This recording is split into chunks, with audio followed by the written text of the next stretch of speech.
তফসিল ঘোষিত না হচ্ছে, যতক্ষণ পর্যন্ত ফার্ম ডেট আমরা না পাচ্ছি যে আপনার this is the D day, ততক্ষণ পর্যন্ত আমার মনে হয় আপনার একটু স্পেকুলেট কম করাই ভালো। তারা যদি ডিসেম্বরের বিষয়ে উপনীত হয়ে থাকেন ইতোমধ্যে হবে, আর যদি তারা আবার রিকনসিডার করেন নতুন ডেট তাহলে ওই সময় হবে। আর ওই পাশাপাশি স্যার যেটা বললেন অ্যাক্ট অফ গড বা ন্যাচারাল ডিজাস্টার, এগুলো তো কিছু বিষয় আছে।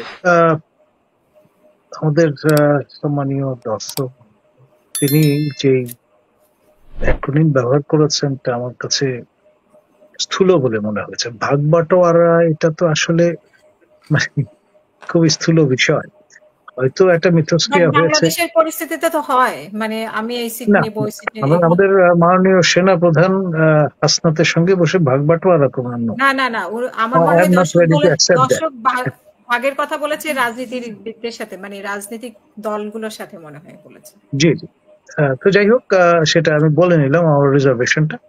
আর আপনার এখানে যে অবস্থাটা বিরাজমান, কেউ বুকে হাত দিয়ে নিশ্চয়তা দিয়ে বলতে পারবে না নির্বাচন কখন হবে।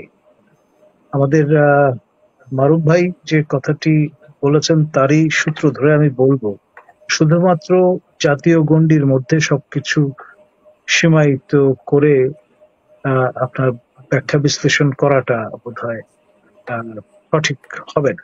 আন্তর্জাতিক একটা ডাইমেনশন আছে, আপনার শেষ অব্দি আল্লাহ রাব্বুল আলামিনের একটা বিষয় আছে। তো সুতরাং এখানে আপনি ভাবলেন একরকম, হলো আরেক রকম, দুর্যোগ্য বলেও তো একটা বিষয় আছে, আমাদের আইনেও বলা আছে অ্যাক্ট অফ গড, সেই কারণেও কিন্তু নির্বাচন পিছিয়ে যেতে পারে। তো সেই জন্য আপনার 100% গ্যারান্টি দিয়ে কেউ বলতে পারবে না যে কবে নির্বাচনটি হবে, যতক্ষণ পর্যন্ত তফসিল ঘোষিত না হচ্ছে, যতক্ষণ পর্যন্ত ফার্ম ডেট আমরা না পাচ্ছি যে আপনার this is the D day, ততক্ষণ পর্যন্ত আমার মনে হয় আপনার একটু স্পেকুলেট কম করাই ভালো। প্রথমে বললাম আপা, এদের মধ্যে সমন্বয়ের অভাব। একটা কিছু প্রবীণ নেতা থাকা দরকার, গাইড করবে, তাদের কথা শুনবে। এদের সমন্বয়ের অভাব। সমন্বয়, তারা যাওয়ার আগে সমন্বয় করা উচিত ছিল, আসার পরে সমন্বয় করা উচিত ছিল। এদের মধ্যে যথেষ্ট সমন্বয়ের অভাব। এটা যদি প্রাথমিক অবস্থা হয় ঠিক আছে, এরপরে হলে দলের জন্য ক্ষতি হবে এবং নির্বাচনে কোনো বক্তব্য দিতে পারে না, তাহলে আর একটা সমস্যা। তাহলে বলা হবে যে আন্ডারস্ট্যান্ডিং দলে দলে, এটা বলার কোনো অধিকার তারা রাখে না। এটা নির্বাচন কমিশন এবং সরকার, বাড়াবাড়ি করে জনগণের মধ্যে সংশয় হবে, ওনাদের জন্যই ক্ষতি হবে। হচ্ছে যে বাজারে একটা কথা আছে যে নির্বাচন যেন পিছায়, ডিসেম্বর বা 2026-এর শুরুর দিকে না হয়, এই জন্য ছাত্রদের মধ্যে একটা প্রবণতা আছে যে নির্বাচন পিছিয়ে দিয়ে দীর্ঘদিন তারা ক্ষমতায় বসে থাকবে উপদেষ্টার পদে বা হাবি যাবে, এই ধরনের নানা ধরনের কথাবার্তা বাজারে প্রচলিত আছে বলেই তারা বারবার বলার চেষ্টা করছেন যে না ঠিক আছে ডিসেম্বরে নির্বাচন হবে, জানুয়ারিতে হবে, নিশ্চয়তার কথা দিচ্ছেন আর কি। কিন্তু স্যার যেটা বললেন বা হাসিন ভাই যেটা বললেন, এটা হ্যাঁ, আমাদের চিফ অ্যাডভাইজার একাধিকবার বলেছেন ডিসেম্বরে নির্বাচন হবে, সেনা প্রধান বলেছে। আমি আমি বাংলাদেশে এই মুহূর্তে ক্ষমতার ভর কেন্দ্র বিবেচনা করি তিনটাকে।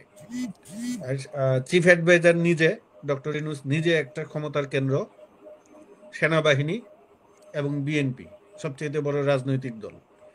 এই তিনটা দল যখন কোনো জায়গায় কোনো বিষয়ে ঐক্যমতে উপনীত হবে, আমি মনে করি সেইটাই বাস্তবায়ন হবে। এখন নির্বাচনের কখন নির্বাচন হবে এই দিনক্ষণ নিয়ে যদি সেনাবাহিনী, অধ্যাপক ডক্টর ইউনূস এবং বিএনপি একমতে উপনীত হয় তখন নির্বাচন হবে। তারা যদি ডিসেম্বরের বিষয়ে উপনীত হয়ে থাকেন ইতোমধ্যে হবে, আর যদি তারা আবার রিকনসিডার করেন নতুন ডেট তাহলে ওই সময় হবে। আর ওই পাশাপাশি স্যার যেটা বললেন অ্যাক্ট অফ গড বা ন্যাচারাল ডিজাস্টার, এগুলো তো কিছু বিষয় আছে, সেগুলো আমাদের বিবেচনায় রাখতে হবে, এই আর কি। অসংখ্য